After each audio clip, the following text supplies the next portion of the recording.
The phone rang in the middle of a bright school morning, the kind of morning that feels harmless and ordinary, and yet those are the moments that change lives forever. When the principal called and said my daughter had broken a boy's arm, my breath caught so sharply it felt like the air itself had turned against me.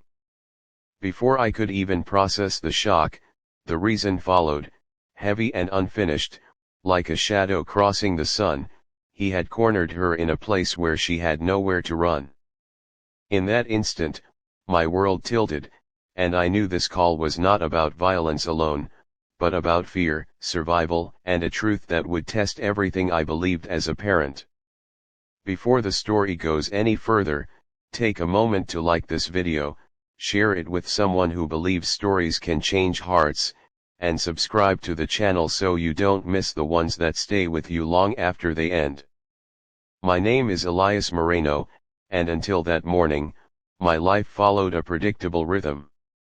I worked long daytime hours at a municipal office, drank my coffee too fast, and believed that keeping my head down was the safest way to live. My daughter, Maribel, was 13, quiet but observant, the kind of child who noticed details adults ignored.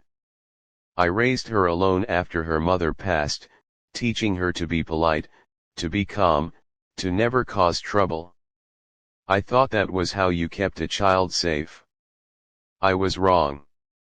Sitting in my car under the sharp midday sun, driving toward the school, I felt the weight of every lesson I had ever given her pressing down on my chest, asking if I had prepared her for the real world or just for my own comfort. The school hallways were bright with posters and sunlight pouring through high windows, but the atmosphere felt tense, brittle. Administrators moved with stiff smiles, and I could sense judgment hovering in the air, already deciding who was at fault. When I finally saw Maribel, she looked small in the oversized chair, her hands clasped together, her eyes steady but tired. She did not cry. She did not look away. In that moment, I realized this was not the face of a violent child, but of someone who had reached a breaking point. The boy's injury was being discussed in hushed, urgent tones, yet no one seemed eager to talk about what had driven her to that moment. As the facts slowly surfaced, the picture grew darker and more complex. The boy, older and stronger, had been bothering Maribel for weeks, pushing boundaries, laughing when she asked him to stop, using crowded spaces and blind corners to make her feel trapped. That day, in the harsh light of noon, he had followed her into a secluded area and blocked her path. What happened next was not planned or calculated. It was instinct. Fear turned into strength, and strength into action. She had used what she knew from a self-defense class I once hesitated to enroll her in, worried it might make her aggressive. Instead, it saved her. The challenge that followed was not just legal or disciplinary, it was emotional and deeply personal. I struggled with anger toward the boy, toward the school, and toward myself for not seeing the signs sooner. I struggled with the fear that the world would label my daughter as dangerous instead of brave.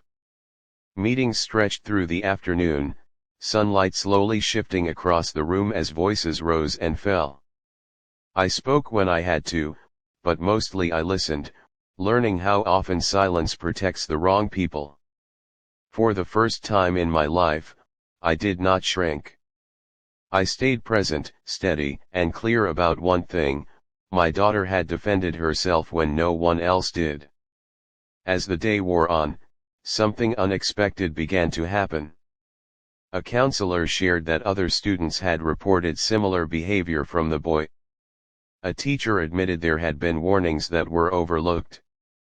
The narrative started to change, slowly but unmistakably, like clouds parting after a storm. Maribel's story, once almost buried under concern for broken bones and liability, came into full view. I watched her sit taller, her shoulders less tense, as adults finally acknowledged her experience. The fear that had clenched my heart all morning loosened, replaced by a quiet, aching pride. Walking out of the school together in the late afternoon light, the world looked different. The same sidewalks, the same trees, but everything felt sharper, more real. I understood then that protecting a child is not about teaching them to be invisible. It is about giving them the tools and the voice to stand firm when the world tries to push them into corners. Maribel did not break a boy's arm out of cruelty. She broke a cycle of silence, and that mattered more than any disciplinary record. If this story is touching something inside you, pause for a moment near the end to comment your thoughts, share this video with someone who needs to hear it, and stay subscribed for more stories that speak truth with heart. That night, as daylight faded into a soft evening glow, I sat alone thinking about how easily fear can be mistaken for wrongdoing, and how courage often wears the face of controversy. My daughter went to bed knowing she was believed, and I went to bed knowing I had learned the most important lesson of my life. Strength is not the absence of fear, it is what you do when fear leaves you no other choice. In a world that often tells our children to endure quietly, sometimes the bravest thing they can do is refuse to be cornered.